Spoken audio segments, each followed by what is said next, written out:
Lindsay here, the Frugal Crafter. Today we're going to do some scrapbooking and we're going to do a page of a two-page layout from Easter. I took some cute photos of my kids on Easter and I wanted to scrapbook them. But first I want to thank our sponsor Mixbook for sponsoring this scrapbooking video. Now I checked them out and I ordered this album. This is just the 8.5 by 8.5 soft cover album. They have big albums, they have hardcover albums, they even have a coupon for up to 50% off, which I'll put in the video description. But the quality was really great, and the thing I liked was that a lot of times I don't have a camera and I don't have a smartphone, or I won't have my camera with me, I should say, but friends will take pictures at events and they will share them with me on Facebook. Well, you can actually import your Facebook photos and Instagram photos into Mixbook, and the thing I like is they'll tell you whether it's good enough or not. I love that. Me and my girlfriends there at a party.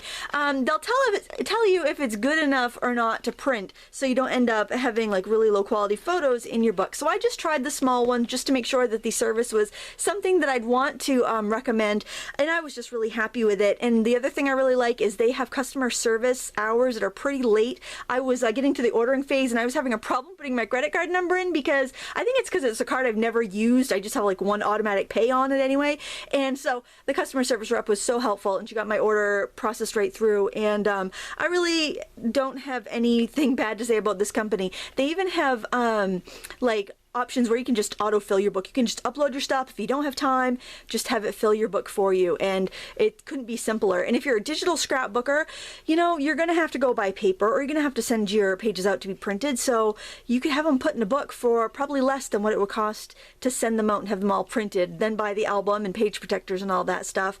And the other cool thing is you can collaborate, so if you have friends or family that have photos, you can have them all invited into your account, and they can upload books and they can order the books that they want. You guys can share your photos. They even have like cookbook and yearbook services, I believe, so you can like make multiples that way, and they do cards and calendars and all that stuff. So check them out. The link is in the video description, and their name is Mixbook, and I thank them so much for their support, because it's sponsors like them that keep these videos free for you guys, and I do appreciate their patronage.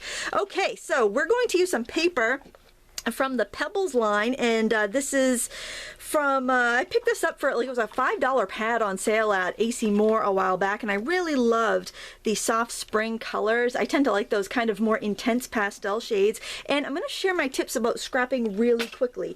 Now, what I like to do is start by taking a bunch of papers that I like, and like sometimes these collections will have like sheets where it's just embellishments, like just like these little seed packet cards, and there'll be ones with just like tags and things like that. And I'll start by cutting those out, and then I'll take the papers that I want to use on a layout and I'll cut it into strips of different widths, because I find that it's really really easy to kind of grab little bits of this color and that color.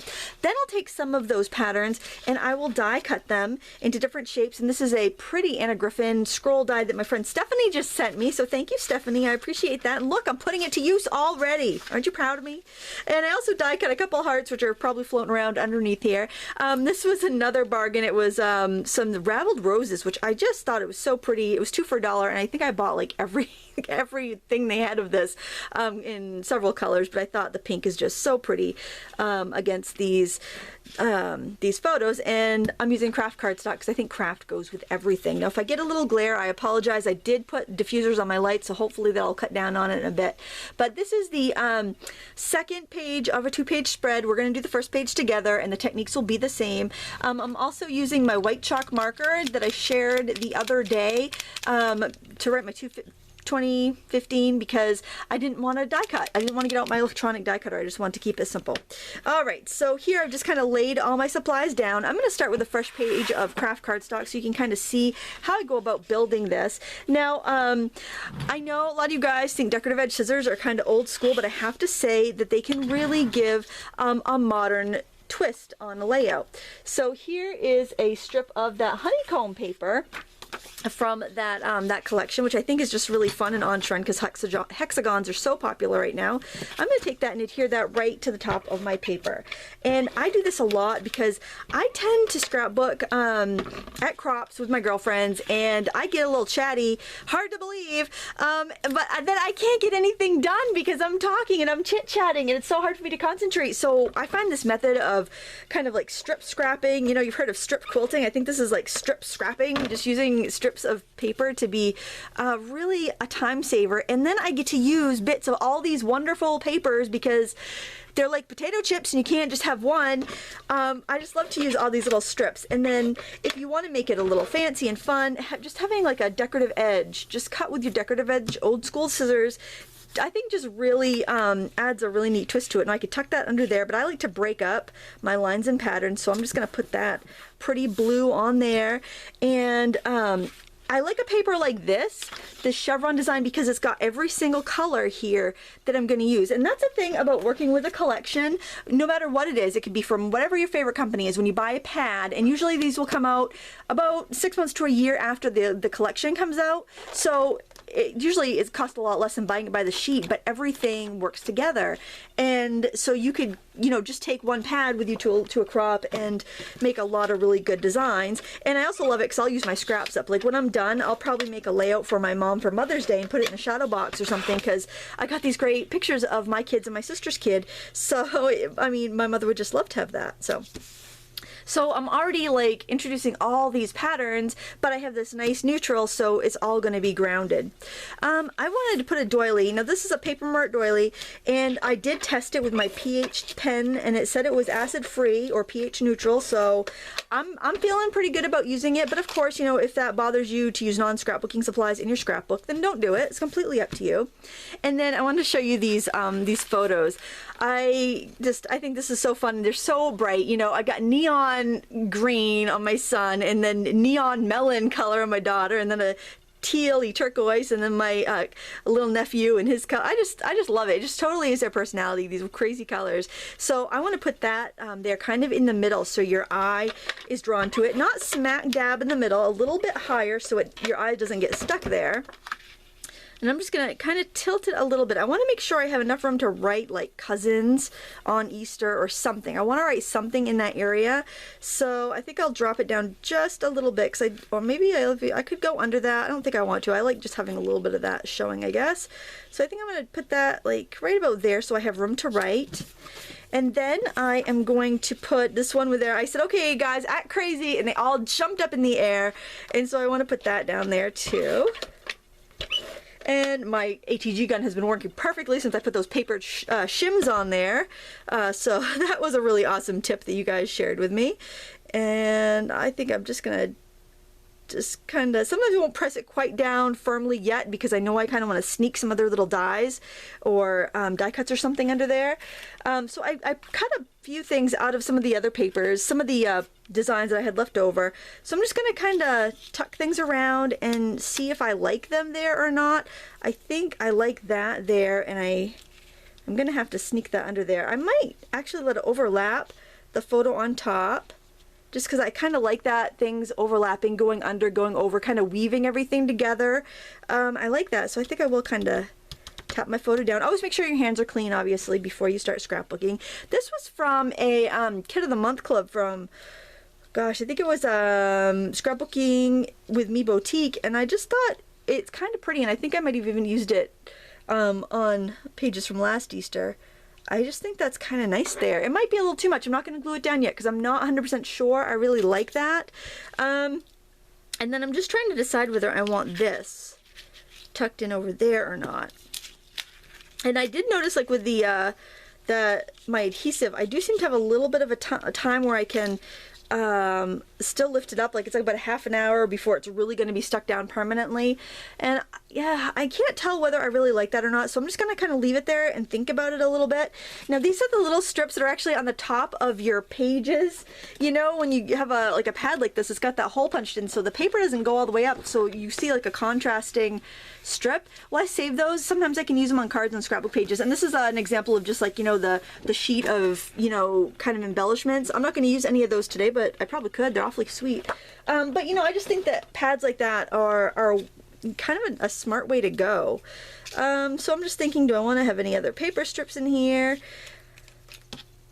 I'm not sure on that. I also have these little heart die cuts, and I'm going to see if those are going to work somewhere. I think they might be a little much, unless maybe I put them up there. Oh, I kind of like them up there. Now I want to go back and look at this layout, because I didn't know if I wanted to keep that embellishment there. So what I think I'm going to do is actually look at them side by side now and see what I think, if that's too busy or not. Let's take a look there. I don't think I really like this one in here, so I think I'm going to take that out. That was actually a bigger one that I cut, and I have half of it over there up in this corner. That was actually one whole die cut, but I cut it apart. So I don't think I want that there because I think I might actually want to do some journaling there, so I'm going to leave that as it is. And I'm just going to see if I can work any of that trim in over here, or if that would be too much. And of course, too much could be, you know, completely different for me than it is for you. I think I might put a little strip of that trim there. I think it will break up that chevron a little bit, so I'm going to use hot glue to stick that down. There we go. I probably should have cut right after a rose, not right in the middle of one, but I think it'll be fine. We'll just go with a little strip of hot glue there. Just be careful. Oh, Stephanie also sent me something so I didn't burn my hands off, but I haven't unpacked that, the glue gun finger protectors yet. She's always looking out for me. Thank you, Steph.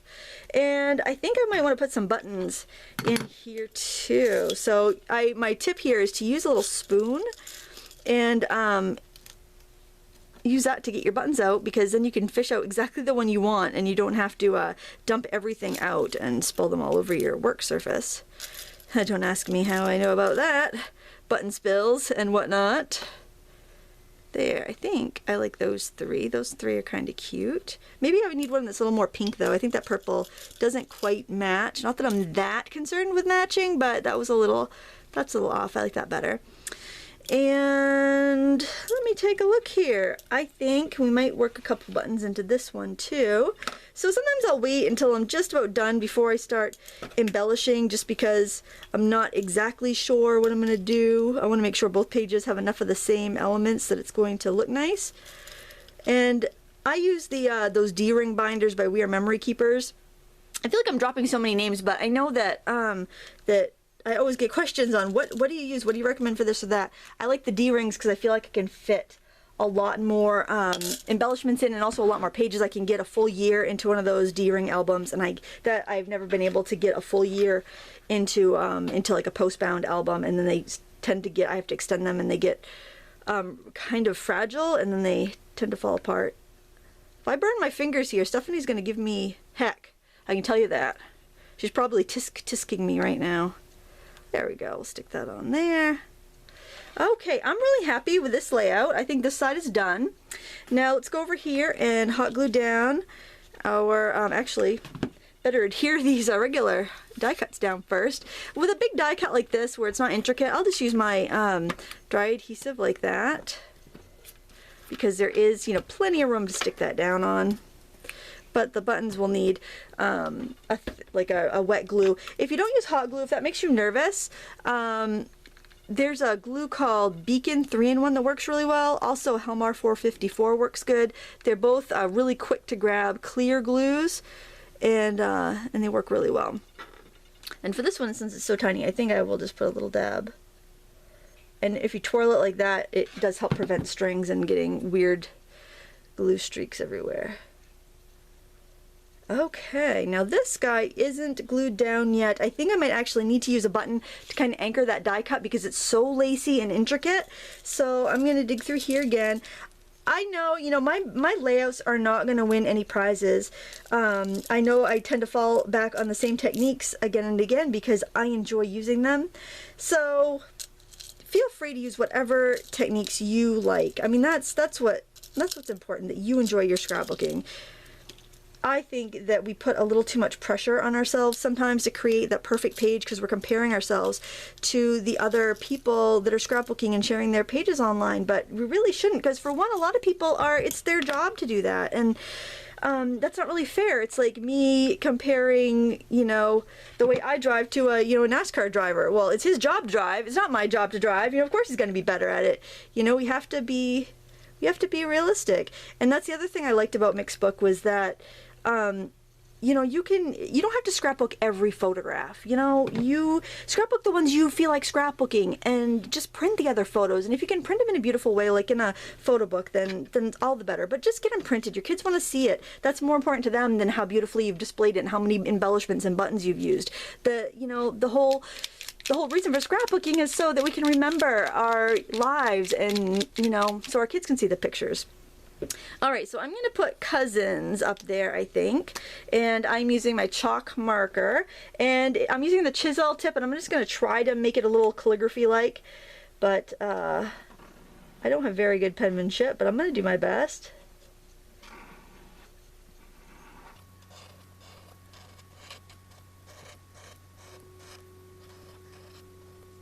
Okay, and I think I want to write the word Easter as well, and I think I'm going to do just use the tip of my nib and make it smaller. And I think I'll put the word on, so it's cousins on Easter, so gives it a little bit of context.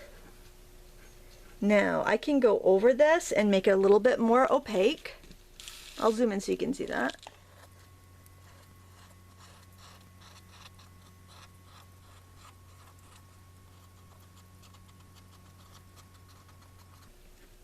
And there, and I have a little room on the edge for journaling if I want to. So there we have it, a very quick and easy layout. Please feel free to substitute with whatever you have at home or whatever you prefer. You don't have to make it just like mine, but try the paper strip technique because I think it can be a real time saver. I want to thank you so much for joining me today. There's another look at side 2, and I'll pop some photos up there so you can see it even better. And please check out Mixbook, and don't forget to look in the video description for your coupon code so you can save up to 50%. And you know what I would do, actually? Look at the details on the coupon code first, see what albums have the 50% off code, and then maybe design those. So, you know, you could start right off knowing what's going to be the cheapest before you order, in case that's a consideration for you. But I thought the prices were very reasonable, and of course, if you're willing to wait a little longer for shipping, it's cheaper. And I just tried the soft cover book, so I wanted to see what sort of quality the prints were, and I was very happy with it. And I have used other services before, and these were just as good, if not better, quality prints. So I want to thank them so much for sponsoring. Thank you for watching. Please give me a thumbs up, subscribe, share it with your friends, and of course, watch more videos. Thank you so much for watching. Until next time, happy crafting.